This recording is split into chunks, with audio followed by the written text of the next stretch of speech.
dia akan menikmati semua yang terbaik dari Tuhan. Amin, saudara. Mari semua angkat tangan sama-sama.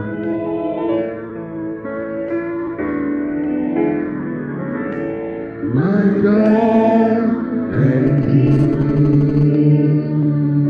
Ya, di depan ada boleh dulu kembali masing-masing. Silakan kepada teman-teman.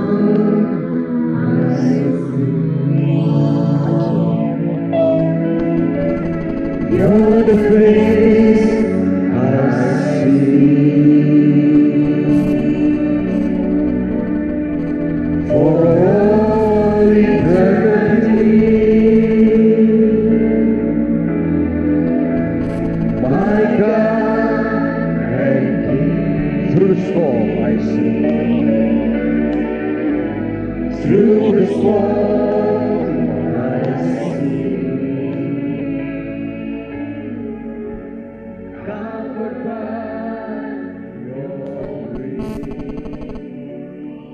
Tuhan, dalam nama Yesus, malam ini Engkau buat hidup kami melihat ke depan, bukan lagi menoleh ke belakang.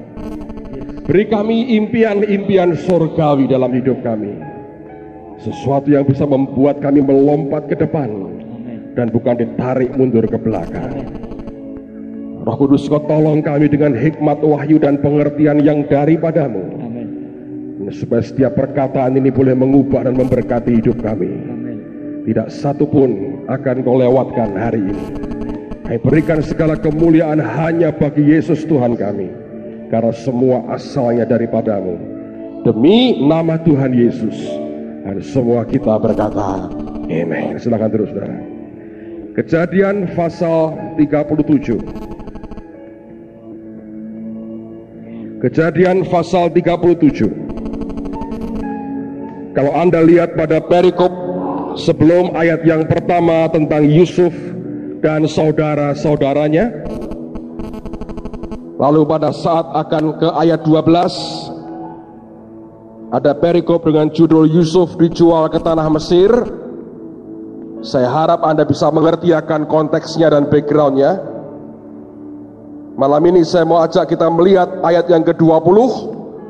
Di rumah tolong Anda baca dari ayat yang pertama, karena ini cerita yang menarik sekali.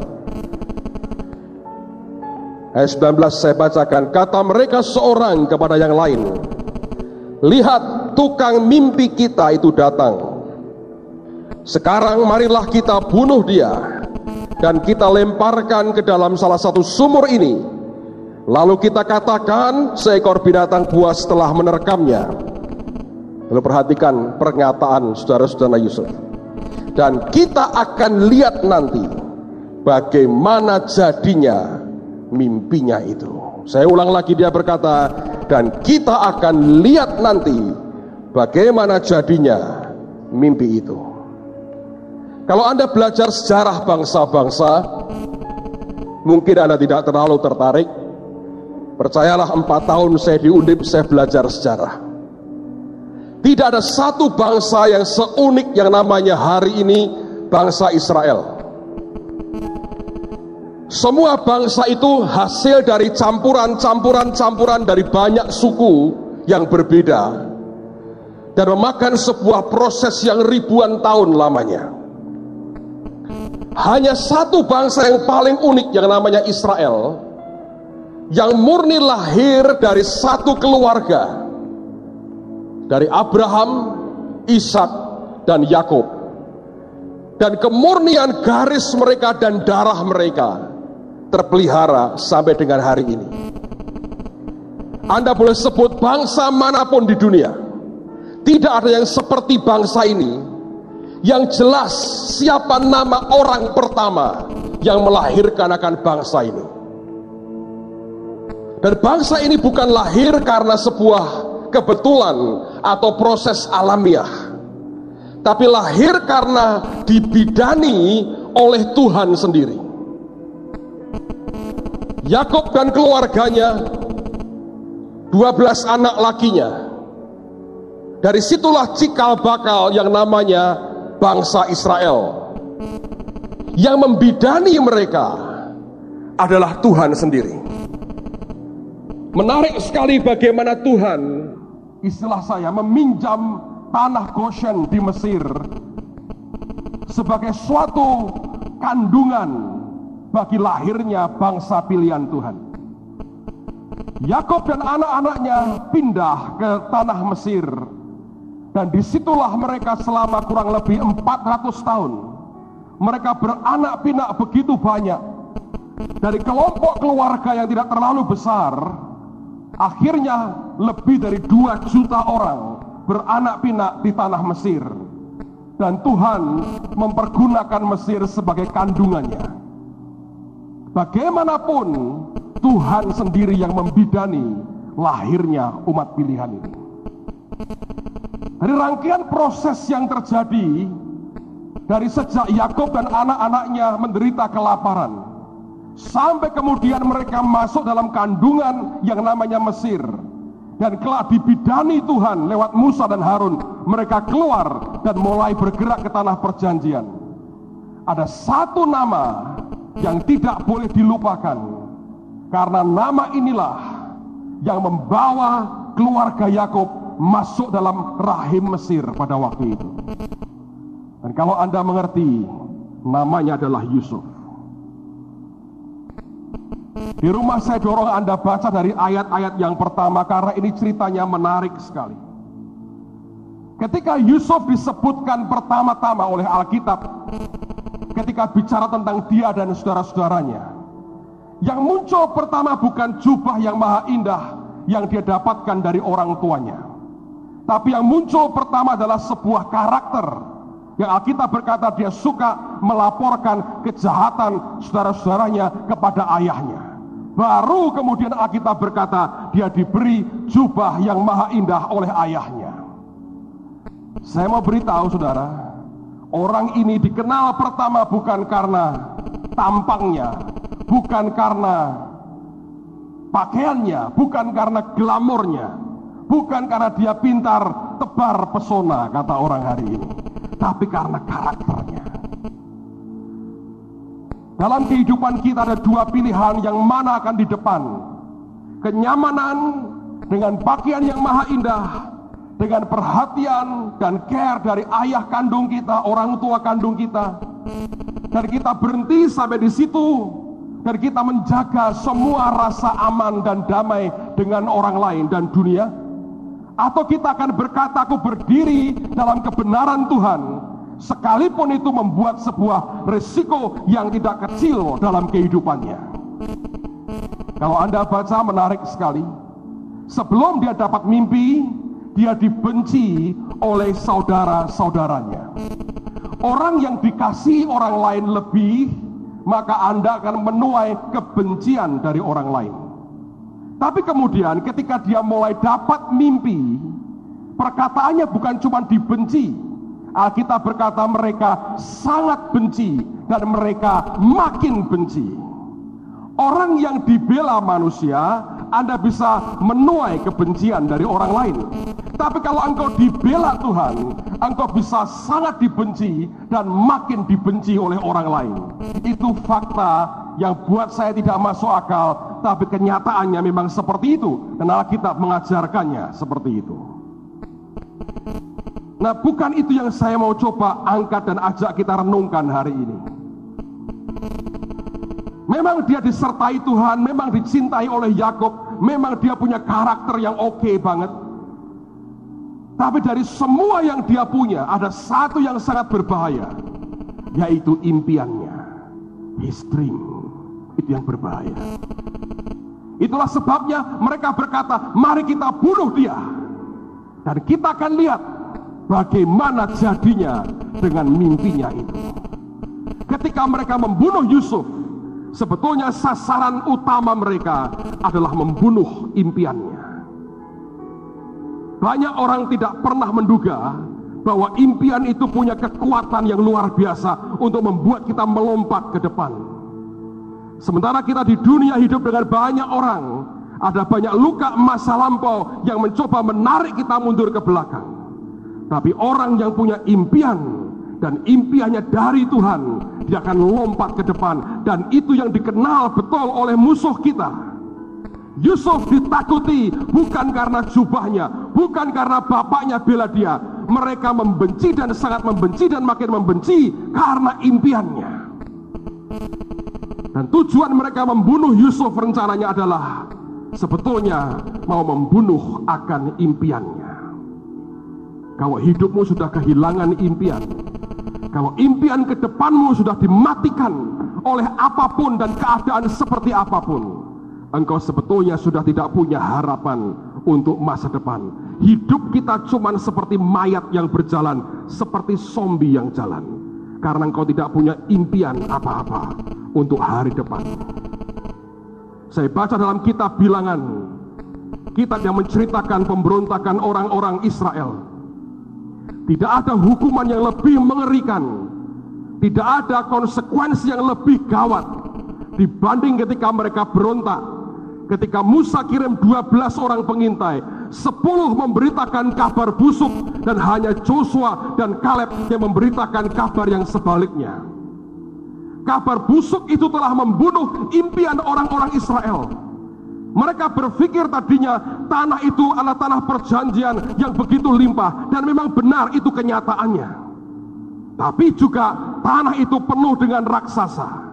10 orang pengintai berhasil membunuh impian begitu banyak orang Israel, dan Tuhan begitu marah dan dia berkata, 40 hari aku beri engkau waktu untuk masuk ke tanah perjanjian. Setiap hari aku hitung setahun. Dan Tuhan berkata, 40 tahun kamu harus berputar di padang gurun, dan hampir semua yang lahir dari Mesir semuanya mati kecuali Yosua dan Kaleb. Kalau impianmu ke depan bisa dimatikan oleh keadaan, oleh siapapun, dan itu keputusan adalah dari dirimu sendiri. Apakah saudara mengizinkan impianmu dimatikan, atau engkau berkata, apapun boleh jadi, aku tidak biarkan keadaan apapun mematikan impianku. Yusuf itu berbahaya karena mimpinya. Dia berbahaya buat kerajaan setan karena his dream, karena impiannya. Saudara tidak akan pernah bisa mengguncang kerajaan neraka kalau engkau hidup tanpa impian Tuhan dalam benak dan hati saudara. Kalau engkau berpikir bahwa hidup akan aku lalui tanpa impian, Anda tidak akan pernah dianggap oleh siapapun. Setan berkata, mayat hidup sedang berjalan, nggak usah diurusin. Tapi kalau engkau punya impian yang dari Tuhan, itu membuat perbedaan. Engkau bergaul dengan siapa hari-hari ini? Engkau bergaul dengan orang yang bisa memberi engkau kekuatan, atau engkau bergaul dengan orang yang terus merontokkan imanmu? Engkau bergaul dengan orang-orang yang memberikan kabar baik, atau engkau bergaul dengan orang-orang yang memasukkan racun dalam pikiran saudara? Keputusan di tanganmu, apakah engkau mau mendengar kabar baik atau kabar busuk? Kabar busuk yang kita dengar mematikan impian dalam hidup kita. Dan kalau impianmu mati, Anda sudah mati, saudara. Kenapa Yusuf mau dimatikan? Karena impiannya yang mau dibunuh. Kalau mimpimu dengan Tuhan sudah bisa dimatikan, Anda tidak lebih dari mayat hidup. Anda sudah jalan dalam ketidakpastian untuk hari depanmu. Amen, saudara. Banyak orang muda suka dengan jubahnya Yusuf, a tunic of many colors. Anda bisa nampang ke sana kemari, ke sana kemari, tapi Anda hidup tanpa impian sama sekali. Saya berdoa ada orang-orang yang punya impian-impian besar di tengah-tengah kita. Tidak ada cara lain kecuali Anda melihat hal-hal dari yang besar dari Tuhan kita.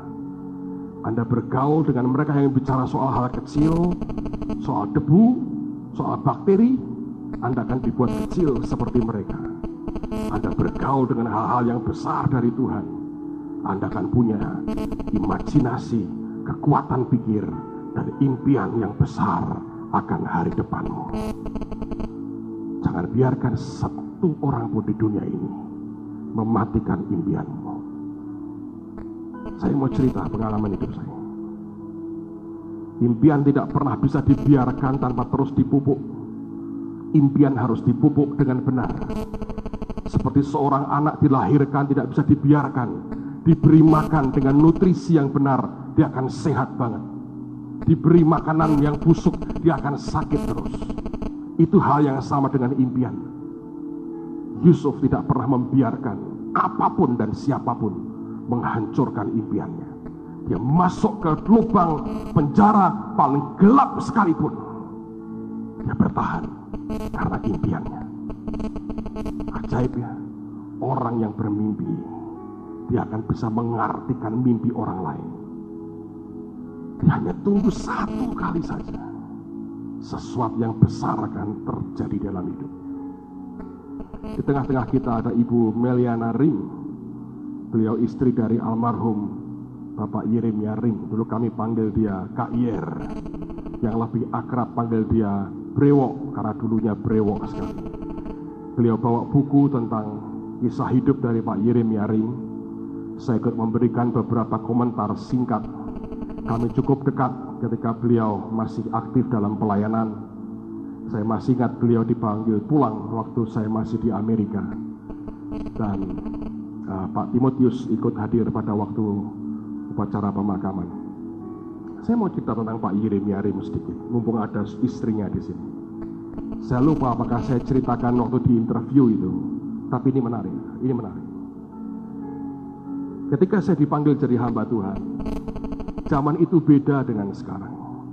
Sekarang banyak pengusaha ambil lahannya pendeta, karena kerja di luar bangkrut terus, khotbah sekarang.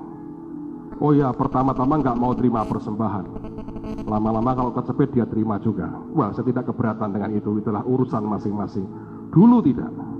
Dulu kalau orang dipanggil jadi pendeta, Anda harus punya pikiran bahwa engkau akan puasa karena terpaksa, dan istrimu pakai pakaian putih-putih dengan sepatu pantofel, ya, dengan dikuncir begitu. Saya kawin sama Butina, dia mau begitu. My goodness, no way man, no way.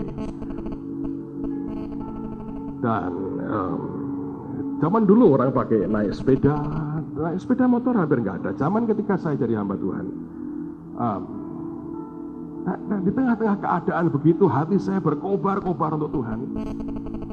Dan dulu orang harus sekolah Alkitab bertahun-tahun, kalau tidak ya training di mana, di sini sana sini dengan makanan yang, aduh, luar biasa lah prihatinnya. Anda tidak pernah bisa bahkan berani ngelamar anaknya orang lah saudara, kecuali orang-orang yang sama. Anda ngelamar anaknya pendeta, sudah biasa susah, Anda akan diterima lamarannya. Di luar itu nggak mungkin lah, banyak hal nggak bisa. Orang-orang yang cukup dekat, yang saya lihat di sekitar saya, tidak ada yang memberikan kesaksian bahwa ikut Tuhan akan luar biasa. Well, zaman berubah. Sekarang yang jadi pendeta banyak banget. Di mana-mana orang masih punya bisnis, masih punya usaha. Dia pakai PDM, PDT, PDP, apalagi evangelis, reverend, the most reverend, siapapun lah, terserah. Aku nggak tahu kenapa begitu, karena mungkin menarik buat mereka bahwa ini sesuatu yang different. Artinya saya mau berkata, para pendeta sudah berhasil mempromosi jabatannya begitu rupa, sehingga banyak orang kepingin jadi pendeta hari-hari ini. Tapi zaman itu beda sekali. Susah, saudara.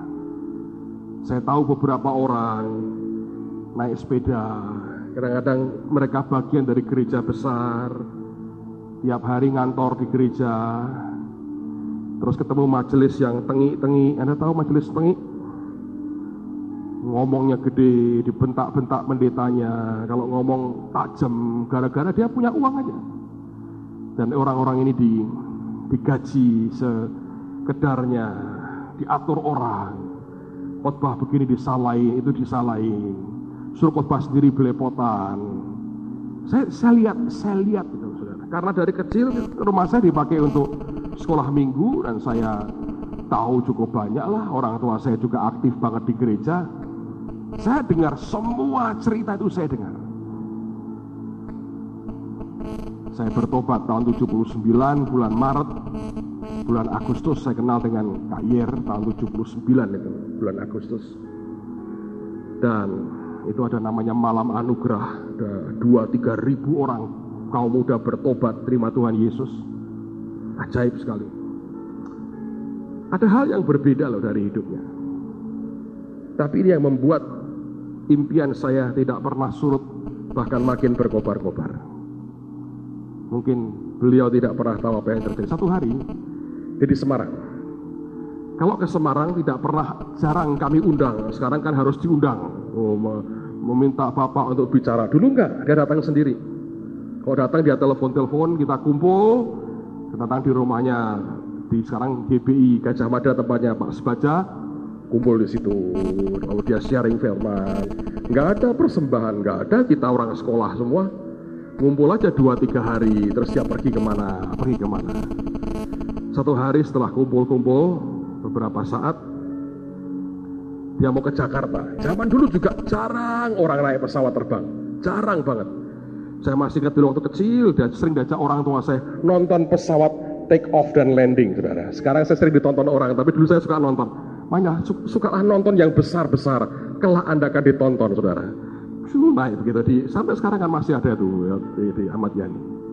Saya masih ingat saya dengan seorang teman yang sekarang dari dokter, antar dia ke airport, dia mau ke Jakarta. Nggak ada reservasi tiket, nggak ada. Pokoknya ngantri, beli tiket di situ, bayar.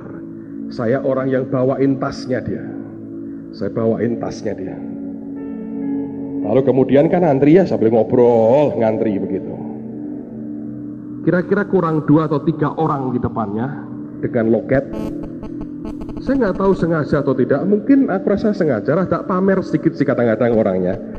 Kalau aku pernah dipameri duitnya di bank loh, Cimilian. Serius loh. Aku ke Surabaya, dia ajak aku ke bank. Dia ngomong gini, wah gua rugi nih. Dolarku baru tak tukar, nih dolar naik, aku rugi. Nih duitku sekian katanya. Aku nggak tahu tuh, ngerti nggak aku punya uang di bank? Aku ditawari, aku dipameri dia. Saya nggak tahu kenapa Pak Yeremiarim dengan saya itu suka pamer, tapi itu bagus saudara, feeding my dream, saudara. Anda ngerti? Ini yang terjadi. Ini yang terjadi. 2-3 orang di depan saya, dan kemudian dia keluarkan dompetnya begini. Dia keluarkan bukan begini-begini saudara. Di depan saya begini. Lah dia begini kan ya saya lihat. Banyak loh duitnya. Itu dompet penuh. Lebih tebal dari dompet saya. Kok bisa ya? Duitnya banyak. Saya bilang, ini pendeta asik juga ya. Duitnya banyak. Banyak duitnya. Saya lihat semua yang lain susah lah. Recehan. Hari itu saya lihat sesuatu yang berbeda. Dia buka di depan saya. Saya nggak tahu dengan tujuan tidak. Tapi yang saya tahu kan tidak ada hal yang terjadi tanpa Tuhan itu izinkan terjadi dalam hidup kita. Dan sejujurnya sejak hari itu saya berkata begini, siapa bilang kalau aku jadi hamba Tuhan, aku melarat. Siapa bilang hidupku akan susah dan mesti ngemis ke orang lain untuk makanku setiap hari. Nanti saudara, saya nggak mau buka ini depan saudara. Saya kantongnya itu. Saya belum ketularan roh pamernya. Saya takut ada anak saya Samuel di sana nanti habis turun di mimbar ini dia todong saya katanya begitu. Ingat saya punya 3 anak kan, saya ingat cerita ada satu yang gitu.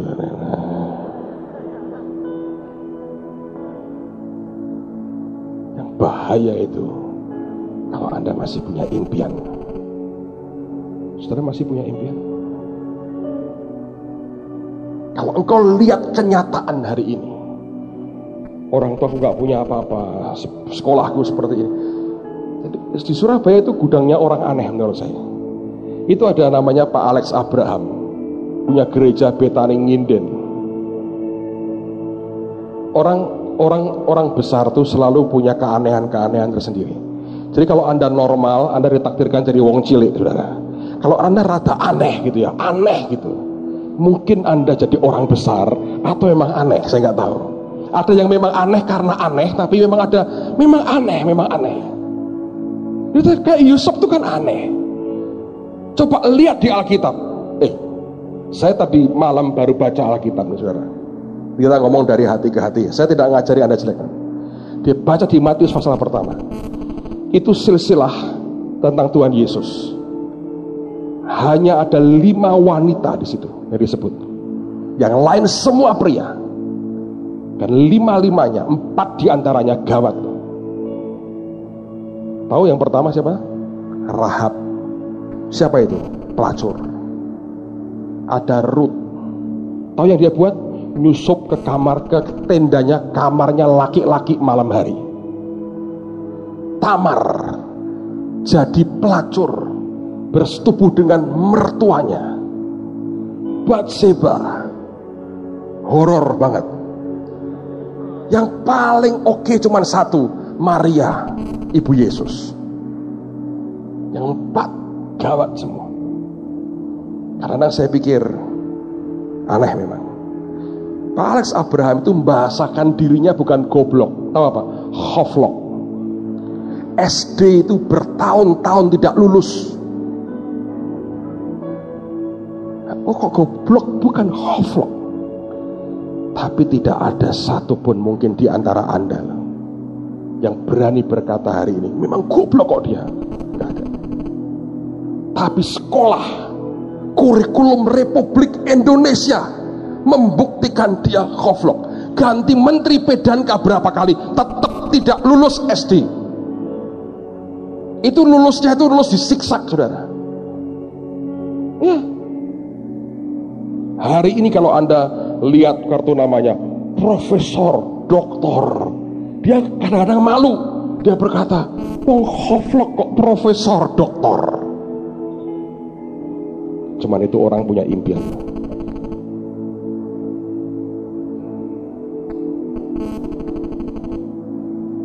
Beliau lagi kena stroke. Saya nggak bisa nyalain. Anda tahu impiannya? Bangun menara tertinggi di dunia dengan biaya 2,5 triliun. Stroke. Sebentar tok, sehat lagi. Hanya harus puasa bicara. Saya baru ketemu dia 2 minggu lalu di Surabaya. Ngomong oke, tapi belum bisa khotbah. Stroke. Nyerah gak saudara? Ngomong gini, ternyata setelah aku stroke, proyekku jalan terus. Wah ini semangat aku, jalan terus. Ya aku bilang, saya pikir dia akan berhenti. Impian akan membuat kita tidak pernah bisa berhenti. Bahkan mati pun Anda senyum karena memikirkan impian ketemu dengan Yesusmu yang luar biasa. Kalau engkau membiarkan sesuatu atau apapun, siapapun membelenggumu, menarik engkau ke belakang, kebasing saudara. Kalau engkau sampai dimatikan impianmu, Anda sudah mati sebenarnya. Anda tidak hidup lagi. Saya berdoa simple, jangan biarkan apapun mematikan impianmu. Amen saudara. Miliki impian Tuhan sampai kapanpun. Tutup Alkitabmu. Mari berdiri sama-sama. Saya berdoa Tuhan berikan impian hari dalam hidupmu. Saya berdoa Tuhan berikan impian dalam hidupmu. Mari semua berdiri sama-sama. My God and King, to you alone I sing. You're the face I see for all eternity. My God and King, through the storm I see and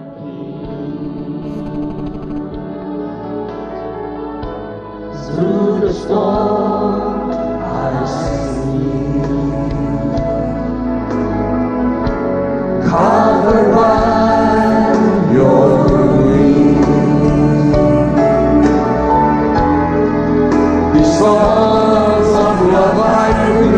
my dream.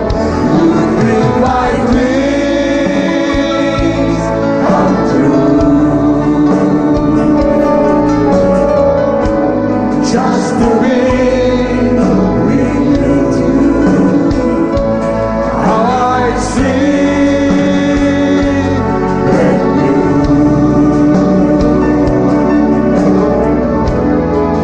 with eyes on you.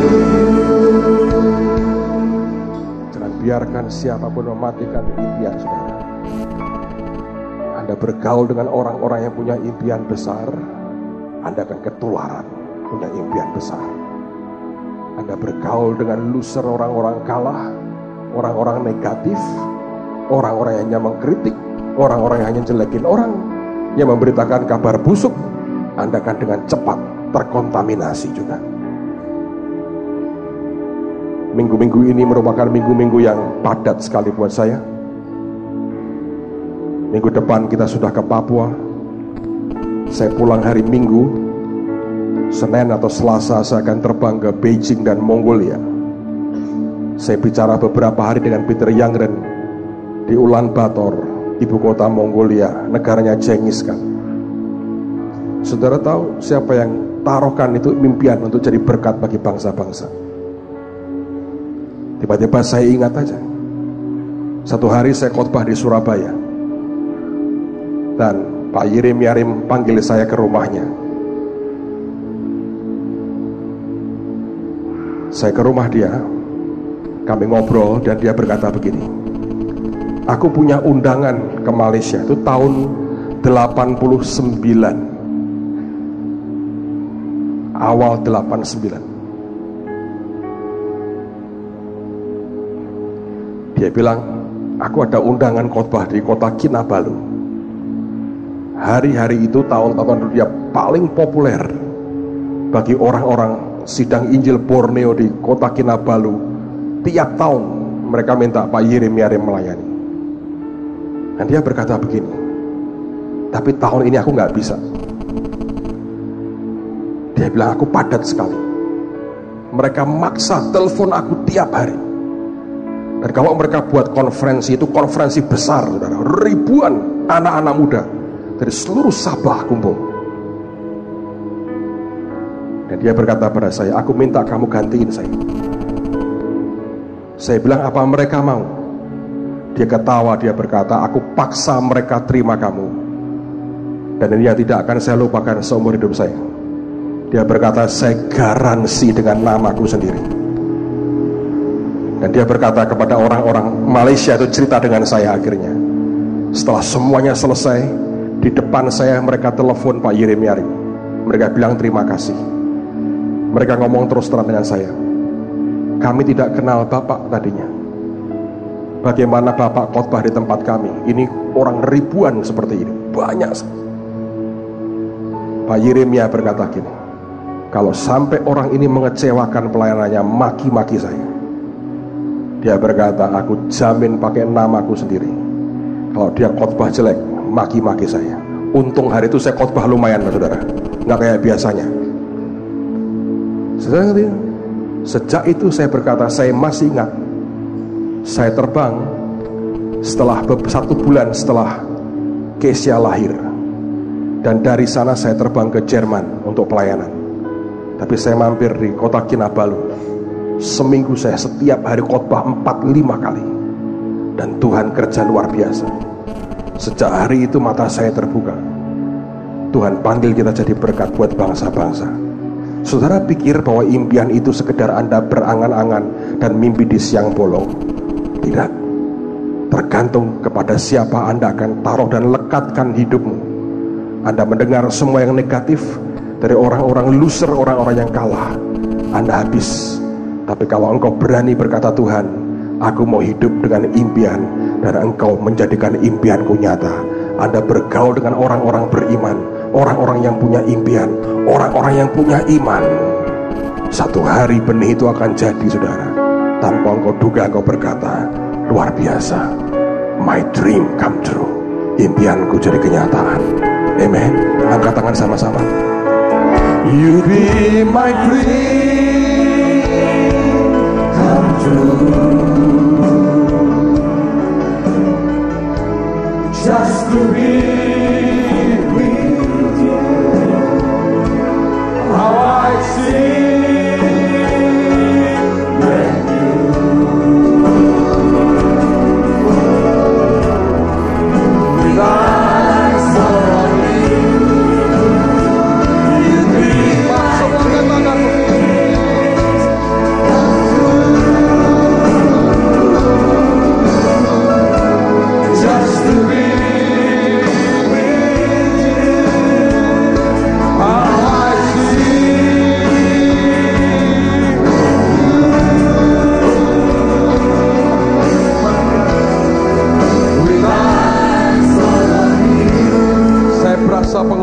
Tuhan begitu kuat hari ini. Dia mau impartasikan impian yang luar biasa. Kalau Anda serius, Anda mau berkata, beri kepadaku impianmu Tuhan. Lari ke depan.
Sangat indah, saya ngerasa kayak bukan di Semarang, kayak di luar negeri.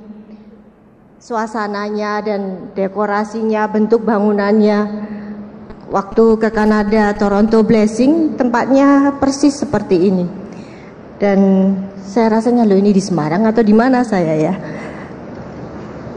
Kalau saya melihat tadi begitu banyak kaum muda di tempat ini, teringat bernostalgia masa lalu saya. Saya pernah loh seumur kalian ini. Dan pada waktu itu kita harus mencari tempat yang besar, tempat yang mampu bisa menampung ribuan anak-anak muda. Dan gak gampang pada waktu itu. Dan kalian bersyukur kepada Tuhan bahwa pada masa kalian Tuhan memberikan fasilitas yang demikian luar biasa. Saya datang dengan memperkenalkan buku tentang Jeremia Rim yang tadi sudah disebut oleh gembala di tempat ini, Pak Petrus Agung. Dan buku ini adalah buku yang kedua mungkin ya, yang saya tulis. Yang pertama saya dulu pernah menulis buku Tamburin, itu tahun 85, 87 mungkin. Dan ini lain buku adalah tentang suami saya. Saya berani menulis tentang beliau karena saya merasa saya yang paling dekat dengan beliau tentunya. Dan buku ini tebalnya 181 halaman saja. Tetapi dalam membuatnya ini ternyata tidak sesederhana yang saya pikirkan. Saya pikir membuat buku itu cukup saya dengan co-writer yang menolong saya, kemudian dengan penerbit itu saja. Ternyata tidak sesimpel itu, perlu narasumber, perlu mentor. Dan salah satu narasumbernya adalah Pak Petrus Agung, karena saya tahu persis beliau itu dekat sekali dengan Jeremia Rim semasa hidupnya. Dan Semarang merupakan salah satu tempat yang paling sering dikunjungi. Dan key personnya, kontak personnya Petrus Agung. Kemudian kalau manggil siapa? Om, Kak, Bapak Timotius, Adrian, Kak Eli itu dulu singers yang tiap kali ada KKR dia selalu tampil. kemudian ya itu yang ada di tempat ini, dan saya melihat sangat berbangga dan bersukacita bahwa impian mereka, impian Pak Petrus menjadi satu kenyataan. Dan Jeremiah Rim adalah, kalau saya boleh katakan, dia adalah the man of vision. Kenapa saya menuliskan buku ini? Apa tujuannya? Apakah untuk popularitas, supaya saya populer, terkenal gitu ya, kayak selebriti? Apakah untuk cari duit? Semua orang hidup perlu duit, karena duit untuk makan dan kebutuhan sehari-hari lainnya. Ternyata tujuan saya menulis buku adalah pertama-tama untuk anak saya, Jeremy dan Elizabeth.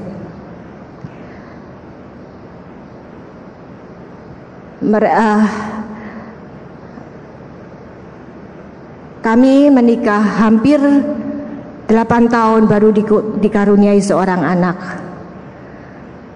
Kemudian anak ini lahir, 16 bulan kemudian suami saya dipanggil Tuhan. Jadi dalam kehidupannya, kalau saya sebagai mamanya itu sangat terbatas untuk menceritakan tentang ayahnya, bagaimana pemakaian Tuhan dalam hidupnya. Karena itu saya tuliskan buku mumpung saya belum pikun-pikun banget. Jadi supaya anak-anak saya bisa mengenal dan mengenang bapaknya. Kemudian tujuan yang kedua adalah untuk para jemaat Allah, anak-anak Tuhan, supaya buku ini dalam kehidupan Jeremiah Rim yang tertulis di sini bisa memotivasi dan memberikan semangat. Karena mentor itu ternyata ada beberapa jenis mentor. Mentor adalah orang-orang yang mengajar kita, yang memberi influence dalam hidup kita. Dan mentor itu salah satunya bisa berupa sebuah buku dari kehidupan seseorang yang bisa memotivasi kehidupan kita. Dan saya bangga dengan kalian anak-anak muda yang ada di tempat ini.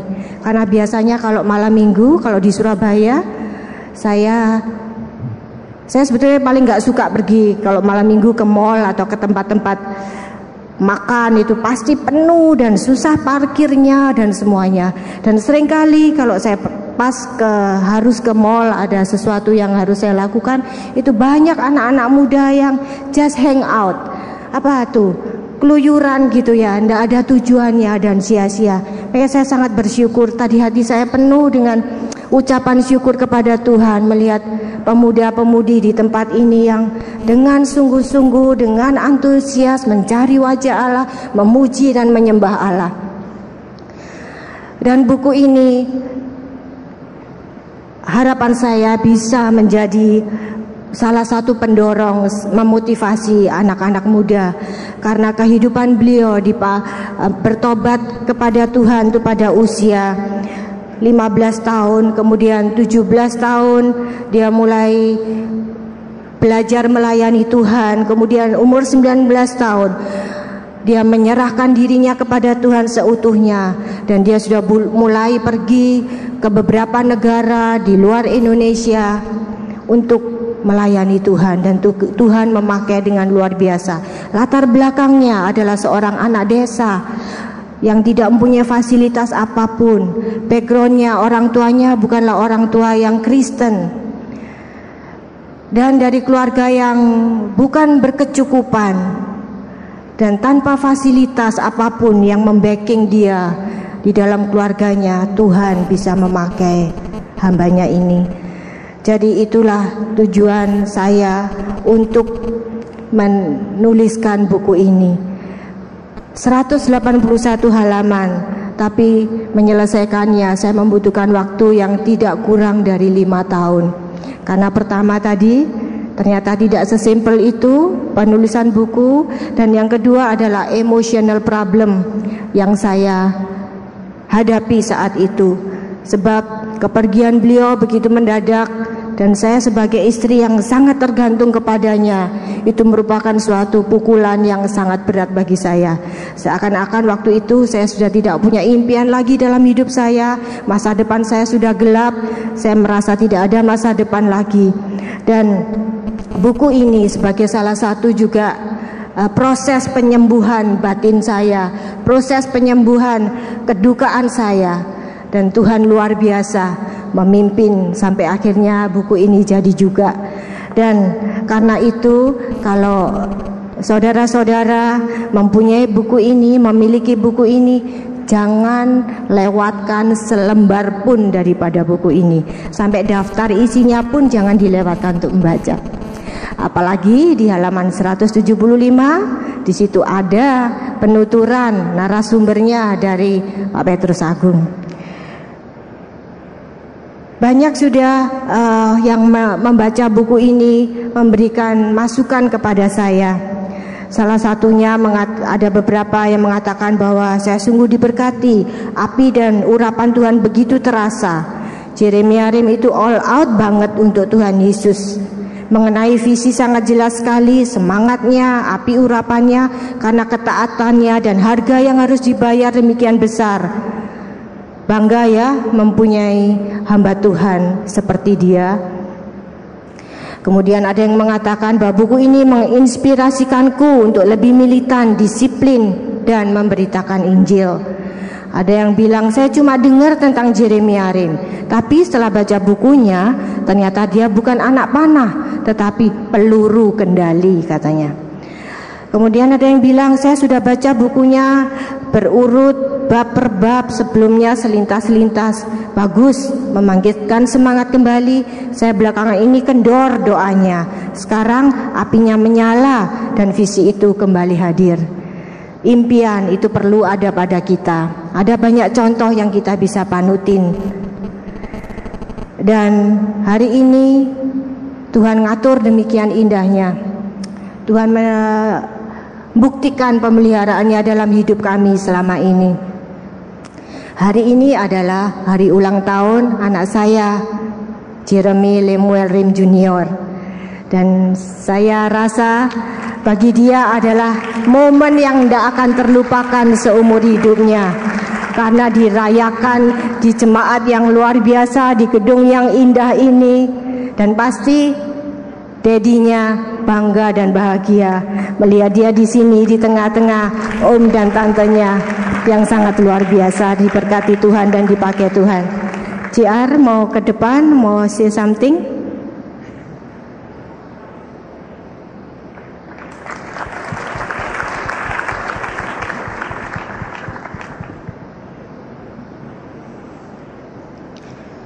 Ya, meskipun saya sejak kecil belum pernah mengenal Dedi secara pribadi, saya mau berterima kasih kepada Tuhan, soalnya sudah menempatkan saya sebagai anaknya Dedi, dan saya bangga akan itu.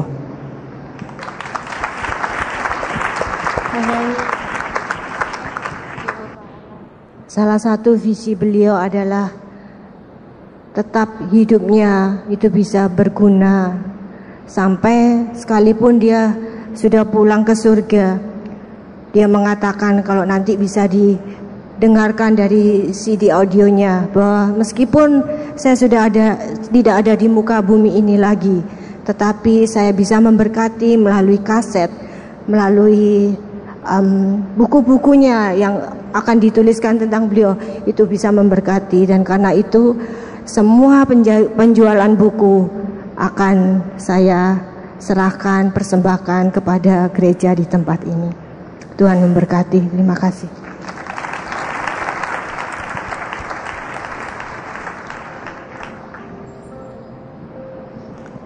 Tidak banyak buku yang dibawa, hanya 100. Tapi untuk malam hari ini bagi saudara yang membeli akan buku daripada Bapak Jeremia Rim, The Story of an Eagle That Changed a Generation. Bagi 20 pembeli pertama, saudara akan mendapatkan CD gratis khotbah daripada Bapak Pendeta Jeremia Rim. Saya rasa harganya 35.000 ya. Dan saudara bisa dapatkan di depan toko buku Rema setelah